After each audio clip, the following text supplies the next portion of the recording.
spremljam gospoda Sulejmana Džamusa, humanitarnega koordinatorja sudanskih upornikov, na njegovi poti po Evropi, na kateri nabira simpatizerje in skuša pridobiti politične elite, da bi naredili konec trpljenja tistih 5 milijonov žensk in otrok v taboriščih Darfurja, hkrati pa tudi pritegniti tiste čist navadne ljudi, s katerimi vem, da smo vsi na skupni ladji, ne zvoni samo Darfurcem, zvoni vsem nam. Torej, potekajo sestanki, kako to, konkretne stvari, kako zdaj to poteka? Najprej smo v parlamentu predstavili naš novi film Darfur, vojna za vodo, na katerega smo povabili vse politične akterje v Sloveniji.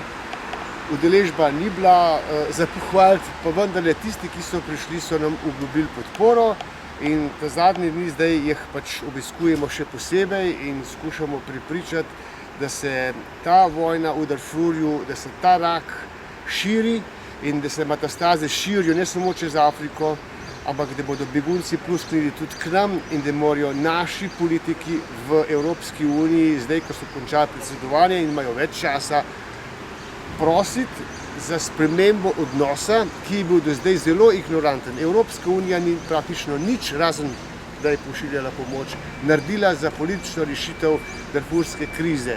Američani so prevzeli vso pobudo. Zakaj? Zaradi gospodarskih interesov v Sudanu in Afriki. In zato ta vojna ne more nehati, se ne more nehati. Evropska unija, ki je vendarle zgrajena na humanizmu, na človekovih pravicah, na tej paradi pravzaprav človekoljubja, more ukrepati. Sicer nas bodo dosegli teroristi. Jaz to vidim, kako nastaja v Afriki. Jaz živim v tretjem svetu ves čas in vam lahko povem, da nam vedno manj zaupajo. Če mi ne bomo naredili nekaj zdaj takoj, da dosežemo novo spoštovanje, se bodo tisti begunci, ki nimajo kam, udinjali novim terorističnim skupinam in potem nam bo hudo.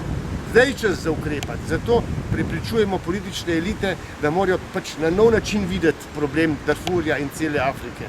In da zato ni več prostora za beg, za umik na dopust, za umik v ignoranco in ignoranco, ker se nam bo to maščevalo.